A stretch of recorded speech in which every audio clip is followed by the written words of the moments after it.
바다에서 즐기는 레저를 경험을 하다 보면 깊이 빠져들거든요. 시중에나 이쪽 카리브해 쪽에는 은퇴하고 지금 크루즈로 한 달 살이 하는 분들도 지중해하고 이 카리브가 또 기후가 완전히 다릅니다. 뭐 12박 13일 이렇게 이제 부담스럽다 보니까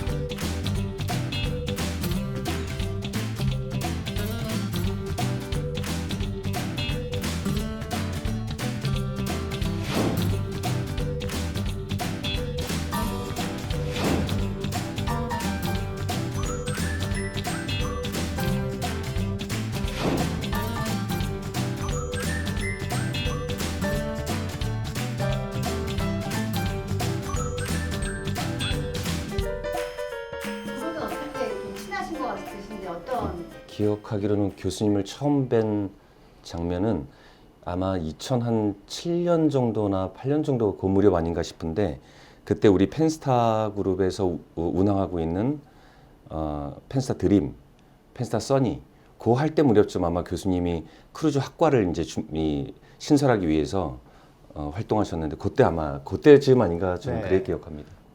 크루즈과를 대한민국에서 대학에서 이제 최초로 2008년도였어요. 예. 그래서 2008년도에 이제 학과 준비 개설을 하고 2009년도 모집을 시작을 했고 그리고 이제 신입생이 2010년도에 이제 3월에 네. 학기가 처음 시작을 했는데 그때 제가 이제 이 크루즈과를 만들어서 학생들이 이제 취업을 해야 되니까 네. 우리가 펜스타가 부산 오사카 전기 항로도 운영을 하지만은 크루즈 사업을 이제 같이 진행하고 있는 상태였기 때문에 네. 그때 이제 펜스타를 방문을 해서 산학협력과 관련된 여러 가지 얘기도 나누고 덕분에 이제 교수님 학교에서 아주 훌륭한 학생들이 많이 배출이 돼서 현재 우리 펜스타 드림의 그 승무원들이 또 많이 타 있습니다. 그렇습니다. 감사드립니다. 아이, 저도 감사하고 우리가 전 세계 모든 크루즈 선사에 그동안 저희들이 배출한 인원만 한 200~300명 이상이거든요. 네. 또 그런 관계 속에서 뭐 우리 펜스타하고도 많은 협력 관계를 이루고 있어서 저도 감사하게 생각을 합니다. 저는 대학에서 이제 호텔 경영을 공부해서 제 첫 직장이 이 소공동에 있는 조선호텔이 첫 직장이었습니다. 근데 이제 거기에 호텔에 이제 멤버 중에 한 분인 우리 고객님이 현재 우리 펜스타 그룹의 이제 총수님이셨어요. 고객 입장에서 이렇게 좀 교분을 갖다가 어느 날 우연히 이제 이 호텔에서 뭘 하고 싶냐라고 하시기에 저는 이제 7개월인 마음에 총지배인 하고 싶습니다. 이랬는데 회장님이 크루즈선 같이 한번 좀 해보지 않겠느냐 이제 이래 말씀하셔가지고 그때 계기로 저는 입문하게 된 계기가 딱 그때입니다. 우리 그때 이제 입문을 하셨고 2002년도 월드컵 네. 때였습니다. 네. 저는 이제 저 같은 경우는 이제 학교에 오기 전에 과거에 이제 여행업 쪽에서 일을 좀 할 때였어요. 그때는 이제 유럽 전문을 하다 보니까 당시에 이제 그때가 한 90년대쯤 되겠네요, 이 유럽 여행을 많이 가면서 이제 유럽 여행은 일반적으로 우리가 버스 투어를 많이 하는데 당시에도 이제 지중해와 같은 크루즈 투어가 있었어요. 그래서 이제 그런 이제 지중해 상품 크루즈를 이런 것들을 판매를 한 게 이제 인연이 첫 시작이라면 이제 첫 시작일 것 같고 그 이후에 제가 이제 이 관광 경영학을 석박사를 하면서 유통 쪽, 이 관광 여행 상품 유통 쪽을 다루다 보니까 세상의 흐름과 변화가 보이다 보니까 향후 이 전 세계 크루즈나 이런 여행 상품이 크루즈 쪽으로 시장에 옮겨가는 것이 네. 눈에 보이니까 그래서 우리나라의 이 크루즈를 이제 좀 본격적으로 하려면 무엇보다 사람이 있어야 일을 하니까 그래서 인력의 양성을 하는 것이 지금은 타이밍이다. 네. 그 지중해에서 이 이탈리아 제노아라는 항에서 스페인으로 향하는 그 지중해를 운항을 하다가 이베리아 반도 뒤로 이제 넘어가는 그 석양 그거를 배 안에서 이제 저녁 식사 때 그 장면에 착 넘어서 다 그 노을이 넘어가는 장면을 보고서 저는 크루즈 라이프를 그때 이제 처음 이제 아마 머리가 아니라 좀 가슴으로 느낀 것 같아요. 그래서 그때 그 장면이 아직까지도 뇌리에서 가장 이제 인상 깊었던 장면으로 아주 낭만적이고 여유롭고 그다음에 항공기로 이렇게 바쁘게 가는 여행이 아니라 정말 그 백기를 좀 우아하고 좀 멋있게 낭만적으로 간다는 차원에서는 가장 인상 깊었던 장면이 있어요. 그렇죠. 아마 대한민국 사람 국적을 가진 사람들이면 누구나 크루즈 생각하면은 가장 먼저 이제 머릿속에 떠올리는 게 뭐 화려하다라는 그런 측면도 있지만은 아마 지중해를 이렇게 순항을 하면서 우리가 이렇게 쭉 보는 그런 장면들을 많이 상상을 하시는 것 같아요. 그리고 또 지중해를 우리가 이런 버스나 항공이 아니라 크루즈를 통해서 투어를 하시면은 가장 지중해를 제대로 즐길 수 있는 방법 중에 하나이기 때문에 그래서 아마 많은 사람들의 머릿속에는 지중해 크루즈를 많이 떠오르지 않을까. 시장 규모나 공급량을 봤을 때는 이제 카리브해 지역이 가장 많은 공급량을 가지고 있지만은 상품의 선호도를 측면에서는 지중해 다음 이제 카리브해나 기타 지역으로 넘어가지 않을까. 거기는 물론 지역 수요도 풍부하지만은 가장 이제 중요한 것이 기후라고 저는 생각을 합니다. 그래서 기후 조건이 이제 연중 온한 날씨를 보이기 때문에 전 세계에 운항하는 크루즈선의 약 30%가 넘는 시장이 카리브해에서 운항하고 있고 한 17% 이상이 또 지중해 해역에서 운항하고 있고 그러니까 전체 50%가 넘는 크루즈선들이 이 두 해역에서 이제 활동을 하고 있죠. 근데 이 크루즈를 여행으로 삼는 분 이제 초심자들에 비해서 우리 이제 크루즈를 조금 경험한 분들은 지중해하고 이 카리브가 또 기후가 완전히 다릅니다. 카리브는 그 허리케인이지 않습니까, 교수님?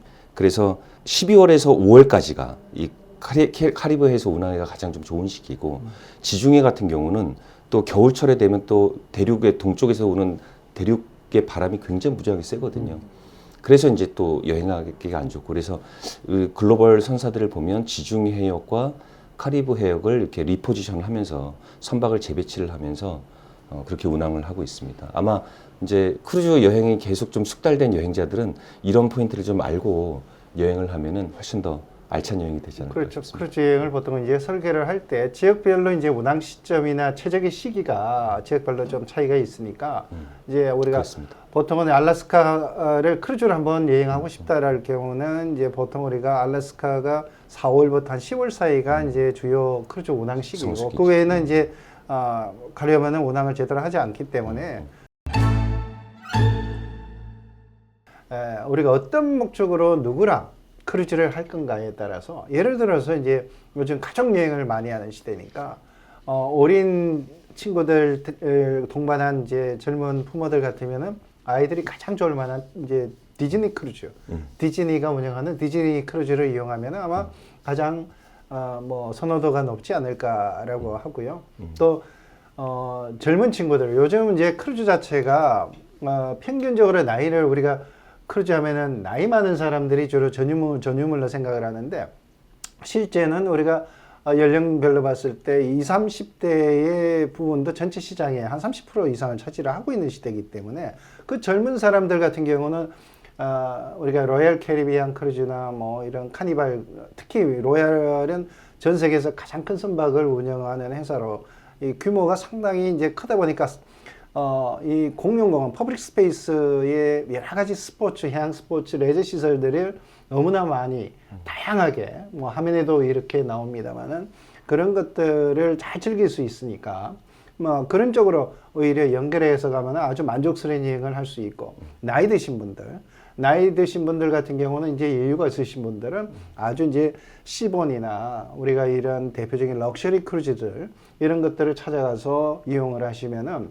모든 것이 all inclusive 모든 것이 다 포함되어 있기 때문에 뭐 심지어 식사, 술, 모든 와이파이까지 모든 것들을 공짜할 수 있는 그런 건 이제 럭셔리 크루즈거든요. 근데 이제 반면에 같은 나이들이라도 좀 예산이 저렴하신 분들은 아주 우리가 버짓 크루즈로 해서 저가 시장 크루즈를 오히려 하시면은 특히 지중해나 이쪽 카리브해 쪽에는 은퇴하고 그 연금 한 달 연금 생활비를 가지고 집에 아파트에 있지 않고 우리가 지금 크루즈로 한 달 살이 하는 분들도 유럽이나 이런 데는 상품이 다양돼 있으니까 네. 그렇게 많이 찾아가잖아요. 네. 그런 차원에서 생각하고 접근하시면 저는 좋을 것 같다 생각됩니다. 크루즈를 권한다기보다는 사실 우리나라 국민들의 아마 이 몸속에 바다를 좀 친하게 생각하지 않는 것 같습니다. 지금 바다를 좀 이렇게 좀 경외시하고 또는 어쩔 때는 보면 좀 천시하기까지 하는 이런 문화가 좀 있는데 근데 바다를 한번 이제 바다에서 즐기는 레저를 경험을 하다 보면 특징이 깊이 빠져들거든요. 그래서 저 해외에 아까 거론하신 마이애미의 이제 카리브해나 아니면 저 지중해나 이런 데까지 이제 가기에는 굉장히 항공 시간도 길고 부담스럽다 보니까 국내에서 이걸 좀 손쉽게 경험할 수 있는 방법이 물론 이제 우리 전세 크루즈를 매년 이제 연중하고 있습니다만 저희 펜스타 크루즈가 이제 4월 10날 이제 새롭게 이제 출범을 하는 펜스타 미러클이 있는데 교수님 잘 아시겠지만은 네, 미라클이 4월달 오픈 그렇습니다. 시작이죠. 그렇습니다. 그것이 의도하는 바는 이 크루즈에 익숙하지도 않고 크루즈를 아예 경험조차 못하시는 분들이 부산과 새또네를 지난 그 일본에 있는 짧은 해역을 한번 경험을 해보시라는 겁니다. 예, 해외처럼 뭐 6박 7일, 뭐 12박 13일 이렇게 이제 부담스럽다 보니까 이제 시간에 대한 장벽을 조금 이제 낮춰서 한번 일본 해역까지 한번 다녀오시는 경험을 그게 이제 저희가 대표적으로 이번에 출시하는 투나잇 크루즈라는 이런 제목의 상품인데 2박 3일입니다. 이제 한국에서 출발해서 부산에서 출발해서 일본까지 다녀오는데 이제 2박 3일 동안 정말 크루즈의 묘미와 진수를 짧은 시간에 경험할 수 있는 저는 그걸 한번 좀 경험해 보시는 것이 입문자로서 아주 저는 의미가 있다고 맞습니다. 봅니다. 앞에만 내가 말씀을 드린 거는 이제 그런 거를 이용하려면 우리 플라잉 크루즈라 그래서 비행기 타고 네. 가까운 데 우리가 뭐 홍콩이든 싱가포르이든 또는 유럽이든 지중해든 뭐 미주든 여기까지 가야 되잖아요. 네. 그러려면 이제 시간도 그만큼 돈 들고 경비도 그만큼 많이 이제 그렇습니다. 부과되는데 네. 지금 이제 대한민국 사람들이 이제 우리나라에서 출발하는 우리나라 항구에서 출발하는 이와 같은 펜스타 크루즈라든지 지금 우리나라 같은 경우 이태리의 코스타 크루즈 세레나호를 통째로 배를 이제 빌리는 걸 용선이라 하죠. 그 용선을 해서 이제 운항을 많이 하고 있는데 이렇게 우리나라에서 출발하는 이런 해외 국적선이나 또는 우리나라 국적선을 이용하실 수 있는 뭐 그런 공급량이 점점 늘어나고 있기 때문에 네. 일단 뭐 처음 입문하고 쉽게 가는 데는 아마 그런 선박이 더 이제 많이 추천할 수 있을 것 같습니다. 네. 진짜 음식에 대한 퀄리티는 저도 인정을 할 정도로 제대로 된 크루즈 서비스를 지속 가능하게 해외 선박을 오히려 다양성이 있으니까 카지노도 할 수 있고 이 사이드 미러를 떼고 이제 수출을 하는 거랑 저는 똑같다고 보는 겁니다. 이 선상 카지노라는 것은 우리가 갬블링식으로 볼 것이 아니고